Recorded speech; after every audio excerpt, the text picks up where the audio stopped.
Okay, Degonyo, nakapag-drug test ka ba? Never namin nakita na nag-drug test ka.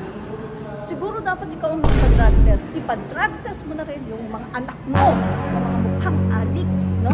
Kasi talagang kayo talaga ang mga mukhang adik. Pero si PBBM, siguro para magkapera na naman sila, para magawa na naman lahat yung mga gusto nilang gawin, yung mga AJK na yan, patay, mga ganyan, no?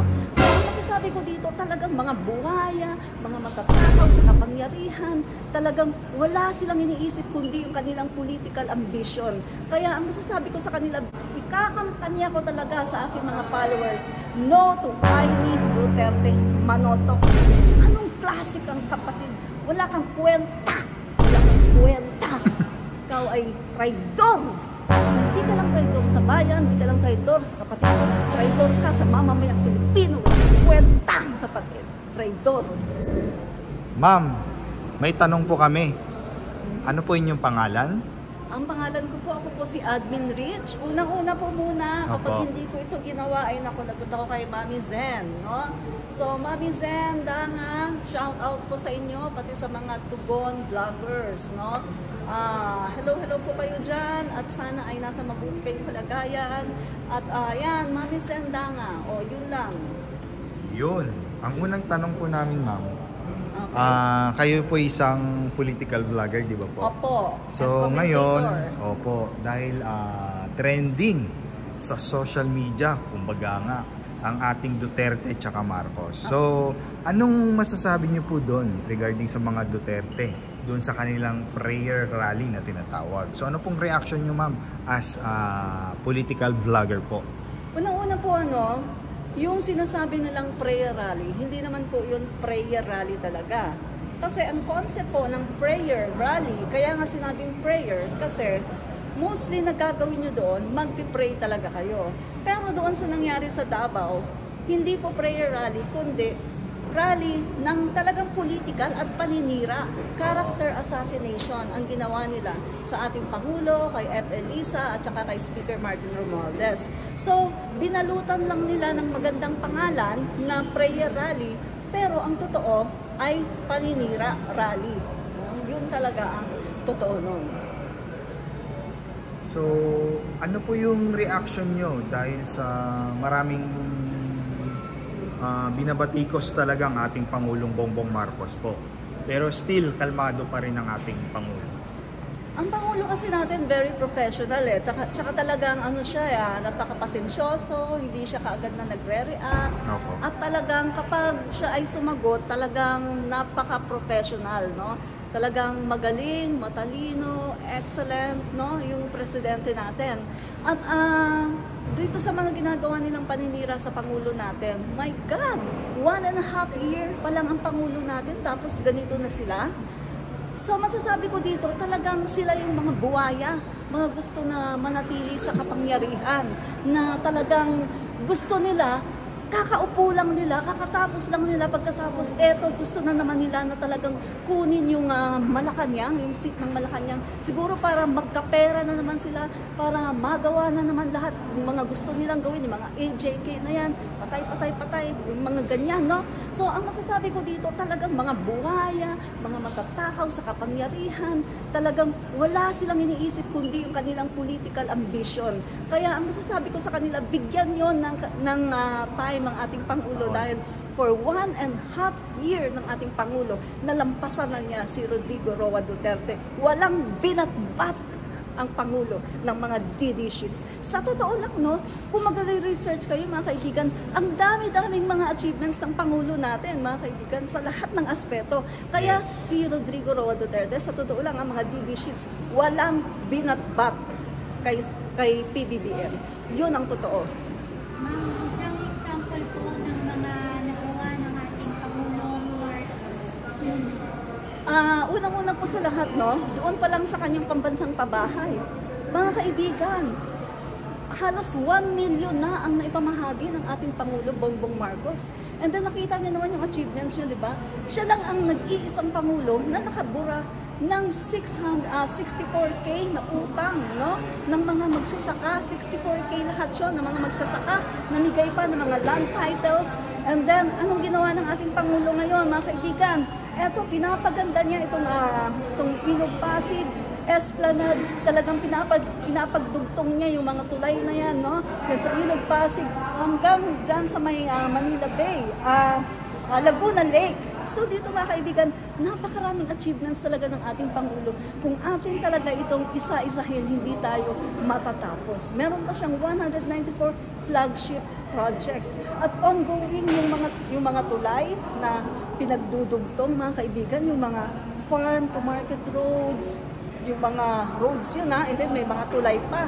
Tapos meron pa, ginagawa pa, ongoing pa ngayon yung subway. So mga kaibigan, sino ang nakakagawa nito? Ang Pangulo lang natin. At alam niyo ba, ang dami-daming nakikinabang ngayon kasi talagang makikita natin ayuda dito, ayuda doon, para talaga sa mga may hirap lahat ito. Sino ang nakagawa niyan? Wala, ang Pangulo lang natin.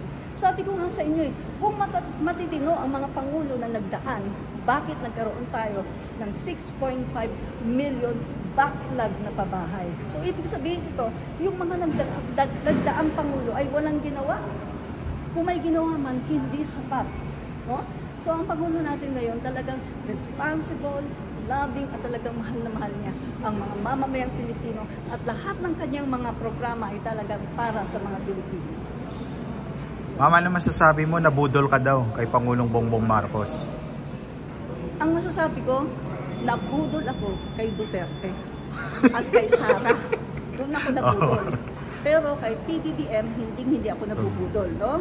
Si Sara Duterte, bakit ko binoto yan? Dahil kay PBBM. Kung hindi dahil kay PBBM, hindi ko iboboto yan. Taga Mindanao ako Mindanao. Pero Marcos kami at mas gusto namin ang Romualdez kaysa Duterte. Dahil ang Duterte, hindi sila marunong sumunod sa batas. Nakita naman ginagawa nila ngayon, di ba? Kapag meron silang mga ayaw, anong panawagan nila? Mag-atlas tayo, mga military, ganito, tulungan ninyo ako. Di ba? Maganda ba yun? Hindi maganda yun. Dapat marunong silang sumunod sa batas. Ang sabi nga sa Biblia, mga kaibigan, ang sabi sa Biblia, ipanalangin mo ang iyong mga leader, ang iyong mga hari, ipanalangin mo, at sumunod ka sa gobyerno dahil ang lahat ng gobyerno ay in-establish ng Panginoon. Kung meron man silang mga pagkakamali, ang Panginoon na ang sisingil sa kanila at hindi itong mga tao na iilan na para lang sa kanilang personal na interest ang kanilang gusto, no? So yun ang masasabi ko. Ano po masasabi nyo sinabihan ng Pangulong Marcos na bangag? Sabi po ng former President Duterte. Alam mo, sa totoo lang, nakakatawa talaga siya. Kasi siya talaga yung bangag. Kita nyo na yung sinasabi niya ngayon na ihiwalay ang Mindanao. Oo. Ito nga lang, pirma nga lang ayaw nila pagkatapos ihiwalay pa yung Mindanao. It takes to change the constitution para maihiwalay ang Mindanao. Pagkatapos sasabihin niya ihiwalay, bangag talaga siya. Ayan, alam naman natin, no? Way back 2016, no? 2016, mga kaibigan, nalaman naman natin, no, na nung tumakbo si BBM, merong nag-challenge na kailangan lahat ng mga kandidato magpa-drug test. Yes. Anong sabi ni BBM? Yes to drug test. Anytime. Meron pang sinabi pa niya na kahit DNA test. Pero ang LP, anong sinabi? Reject. Ayaw ng LP. Ngayon, ito ibabalik ko kay Duterte. Kay Digonio, no? Ibabalik ko sa kanya. Okay, Digonio, nakapag-drug test ka na ba? Never namin nakita na nag-drug test ka. Siguro dapat ikaw ang magpa-drug test. Ipa-drug test mo na rin yung mga anak mo na mga mukhang addict, no? Kasi talagang kayo talaga ang mga mukhang addict. Pero si PBBM, wala sa kanya. Walang manifestation na siya ay addict sa kilos, sa pananalita, sa ugali. Kahit yung kanyang pamilya, mahal na mahal yung asawa niya, nag-iisa lang, walang kabit. Ikaw may kabit ka. Bukod sa kabit, meron ka pang anak sa kabit mo. At bukod dyan, meron ka pang mga ibang babae. Ang hilig-hilig mo sa babae, no? Personal mo na yan. Pero mahilig kayo magpersonalan, kaya sinasabi ko na rin to, no? So mga kaibigan, yung sinasabi niya na bangag, siya ang bangag. Yun ang totoo. Bangag na bangag siya, kitang-kita, merong manifestation na bangag siya. Kita nyo napansin niyo ba pag nagsasalita siya? Magsasalita siya, tapos bigla siyang hihinto. Hindi na niya kayang tapusin.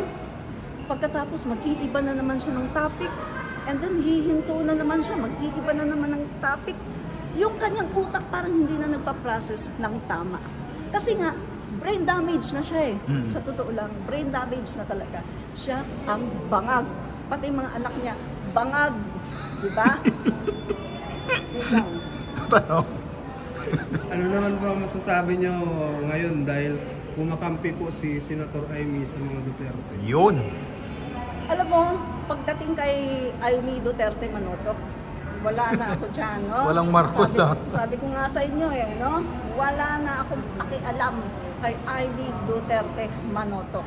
At yung page ko, Admin Rich, diyan talaga kapag sa oras ng kampanyahan 2025, ikakampanya ko talaga sa aking mga followers, no to Amy Duterte Manotoc. Isang traidor. Nagawa niyang traidorin ang kapatid niya. Ang pamilya na ng Marcos, nagawa niyang traidorin. How much more ang sambayan ng Pilipino?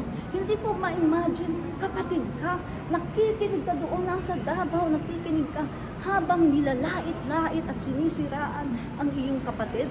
Anong klase kang kapatid? Wala kang kwenta! Wala kang kwenta! Ikaw ay traidor! Hindi ka lang traidor sa bayan, hindi ka lang traidor sa kapatid mo, traidor ka sa mamamayang Pilipino, wala kang kwentang kapatid. Traidor. Hindi ako high blood Hindi ako high blood. Okay, so real talk lang yan, real talk. Opo, real talk ito. Ayan. Ma'am, nyo na lang ma'am, promote nyo yung channel nyo. Opo.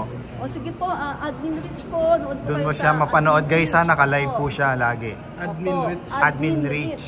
Admin po, tapos Rich. Opo. Wala pong space dire-diretso, Admin Rich. Opo. Ako lang yung Mayaman admin po doon. siya. Sa YouTube Admin po yan Rich. or Facebook? Sa YouTube at Tsaka saka Facebook. Facebook. Pareho pong pangalan, Admin Rich. Sige po. Alright. So maraming salamat po, Ma'am Rich. Shout out pati sa Tugon vloggers. Vloggers. Salamat po. No? Alright. Thank you so much. Thank you sa interview.